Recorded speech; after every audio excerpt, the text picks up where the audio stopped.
Students, now I am discuss hyperconjugation, that is also known as the sigma pi conjugation. The definition is hyperconjugation is the stabilizing interaction that result from that interaction of the electrons in a sigma bond with partially filled p orbital to extend molecular orbital and increase the stability of the system.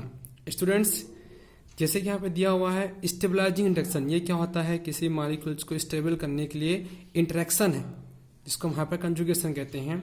इसमें sigma bond के electron का partially field पाई orbital के electron की वो transfer होता है, जिससे जो सब्सटेंस मॉलिक्यूल होता है उसके जो मॉलिक्यूलर ऑर्बिटल होता है और जो इसकी स्टेबिलिटी होती है दोनों इंक्रीज हो जाती है. That is known as the hyper conjugation. The second definition is CH bond is linked to an unsaturated carbon. It conjugate with the unsaturated system.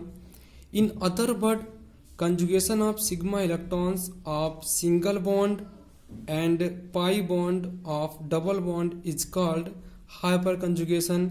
It is also known as the sigma pi conjugation. Students, इसमें CH bond किसी unsaturated carbon के साथ conjugate कर लेता है, तब CH bond के sigma electron का डबल बॉन्ड के पाई इलेक्ट्रॉन के साथ कंजुगेशन हो जाता है, जिसे हाइपर कंजुगेशन कहते हैं या इसे सिग्मा पाई कंजुगेशन भी कहते हैं. इसमें अल्फा हाइड्रोजन से अनसैचुरेटेड कार्बन की ओर सिग्मा इलेक्ट्रॉन का ट्रांसफ़र होता है, जिससे डबल बॉन्ड का पोलराइजेशन हो जाता है, अर्थात डबल बॉन्ड के p orbitals nearest CH bond के सिग्मा ऑर्बिटल्स के साथ ओवरलैपिंग कर लेते हैं, जिससे सिग्मा इलेक्ट्रॉन का डिलोकलाइजेशन हो जाता है, जिसके कारण इलेक्ट्रॉन के ट्रांसफ़र से आयनिक स्ट्रक्चर का फॉर्मेशन होता है जो रेजोनेंस के द्वारा स्टेबल हो जाता है. या आप यहाँ देख सकते हैं कि जो हाइपर कंजुगेशन होता है पार्शली फील्ड p ऑर्बिटल और CH बॉन्ड के जो यहाँ का जो सिग्मा इलेक्ट्रॉन होता है, सिग्मा बॉन्ड का जो इलेक्ट्रॉन होता है वो यहाँ इसके वो ट्रांसफ़र होता है, जिसे हम हाइपर कंजुगेशन कहते हैं. Simply the transfer of sigma electron in pi orbitals, that is known as the hyperconjugation. It is also known as the sigma pi conjugation. इस फिगर को अब हम एग्जाम्पल के बेस समझेंगे. एग्जाम्पल है प्रोपाइलिन. प्रोपाइलिन में हम देखते हैं कि CH3 CS double bond CH2, जैसे ही इसमें क्या होता है यहाँ से प्रोटॉन बाहर जाता है और ये बॉन्ड यहाँ शिफ्ट होता है, जिससे कारण यहाँ पे डबल बॉन्ड जनरेट हो जाता है और यहाँ से इलेक्ट्रॉन इसमें ट्रांसफर हो जाता है. तो जो प्रोपाइलिन होता है इसमें 3 हाइब्रिड स्ट्रक्चर का फॉर्मेशन होता है, 1 2 3, जिससे क्या होता है अधिक स्टेबल होता है कंपेयर टू एथिलीन की तुलना में, क्योंकि एथिलीन में केवल एक ही स्ट्रक्चर होता है जबकि प्रोपाइलिन में 3 स्ट्रक्चर होते हैं. अतः जितने ज़्यादा स्ट्रक्चर बनते हैं उसकी स्टेबिलिटी क्या होती है उतनी ही ज़्यादा हो जाती है. अब हम यहाँ पे देख सकते हैं कि जो प्रोपिलीन होता है उसमें से जैसे यहाँ से बॉन्ड यहाँ से टूट जाता है, ये यहाँ पे प्लस चार्ज कैटायन का फॉर्मेशन हो जाता है. चूँकि इससे बॉन्ड नहीं है फिर भी ये प्रोटॉन इससे बाहर नहीं जाता है, क्योंकि ये जो डबल बॉन्ड फॉर्म होता है, डबल बॉन्ड का जो इफेक्ट होता है, जिसका क्लाउड होता है, इसको पूरी तरह से अटैच रखता है, बांधे रखता है, जिसके कारण ये पूरी तरह से फ्री नहीं होता है और इसके बाहर ही नहीं जा सकता है. तो फर्स्ट बार यहाँ फ्री है, सेकंड टाइम आप देख सकते हैं ये वाला का हाइड्रोजन फ्री है, थर्ड टाइम यहाँ पे ये वाला हाइड्रोजन फ्री है. तो ये क्या होता है डबल बॉन्ड से पूरी तरह से अटैच रहता है, इसलिए बाहर नहीं जा सकता है.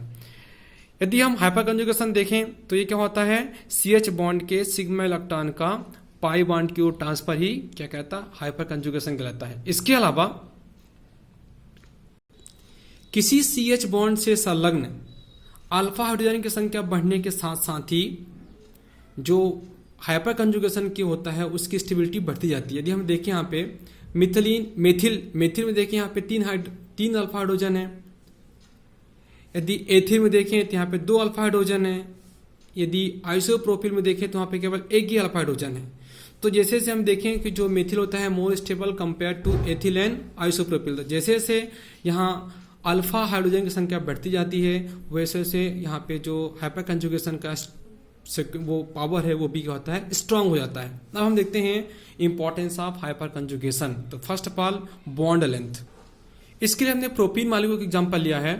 हाइपर कंजुगेशन का क्या होता है कि C2 और C3, C1 C2 और C3 बॉन्ड में क्या होता है, पार्सली डबल बॉन्ड का कैरेक्टर आ जाता है, जिससे इसकी बॉन्ड लेंथ क्या होती है, कम हो जाती है। देखिए हम यहाँ पे देखें सिंगल बॉन्ड में तो इसकी जो बॉन्ड लेंथ होती है 1.5 एंगस्ट्रॉम होती है, जबकि डबल बॉन्ड फॉर्मेशन होने के बाद हाइपर कंजुगेशन के बाद यहाँ पे क्या होता है 1.49 एंगस्ट्रॉम बॉन्ड लेंथ हो जाती है। दैट मीन्स कि हाइपर कंजुगेशन के बाद बॉन्ड लेंथ कम हो जाती है। Next is stability of alkene. Alkene में हमने दो एग्जांपल लिया है, मेथिल प्रोपीन और ब्यूटूइन। इन दोनों स्ट्रक्चर में हम देखें तो ब्यूटूइन जो होता है मोर स्टेबल होता है, क्योंकि इससे एल्किल रेडिकल्स की संख्या ज़्यादा है, जिसके कारण हाइपर कंजुगेशन के कारण इसकी स्ट्रक्चर की संख्या में वृद्धि होती है, इंक्रीज होते हैं, जिससे ये अधिक स्टेबल हो जाता है। दैट मीन्स हम हाइपर कंजुगेशन के बेस पर एल्कीन की स्टेबिलिटी को भी एक्सप्लेन कर सकते हैं। Third is stability of carbocations and free radicals. Carbocations and free radicals का जो स्टेबिलिटी का सीक्वेंस होता है वो tertiary is more stable than secondary than primary. इसको भी हम हाइपर कंजुगेशन के बेस पे आसानी से एक्सप्लेन कर सकते हैं, क्योंकि इसमें क्या होता है कि जब कोई भी CH बॉन्ड किसी ऐसे एटम से जुड़ा होता है जिसके पास अनहाइब्रिडाइज्ड p ऑर्बिटल होता है, तब CH बॉन्ड के सिग्मा इलेक्ट्रॉन का हाइपर कंजुगेशन के कारण डिलोकलाइजेशन हो जाता है, जिससे उसकी स्टेबिलिटी क्या होती है, बढ़ जाती है, और जिसको हम आसानी से एक्सप्लेन कर सकते हैं, या उसकी जो स्टेबिलिटी होती है वो बढ़ जाती है। तो स्टूडेंट्स आप लोग देखें एग्जाम के हिसाब से इंपॉर्टेंट है। Okay, thank you.